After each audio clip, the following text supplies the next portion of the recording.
nakakatakot yung role. Pero it's so human. Yung kwento is so human.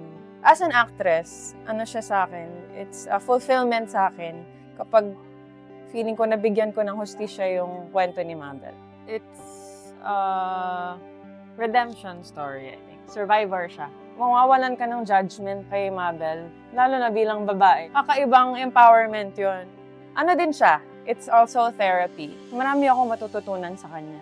Kasi siya nga, ang dami niyang naranasan na hindi mo maiisip na kaya mong malagpasan. Pero nalagpasan niya. Kasi si Mabel, hindi siya sumuko.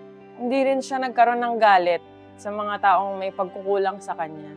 Kahit simple lang yung buhay niya and ganun yung narating niya, she's so grateful and thankful. Parang nagpatawad siya.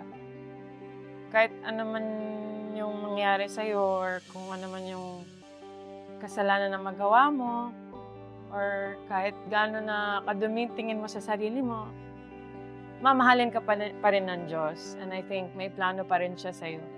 Kailangan mo lang mag-surrender sa Kanya. Hello po mga kapuso, ako po si Kylie Padilla. Iniimbitahan ko po kayong manood ng #MPK Hooker Housekeeper.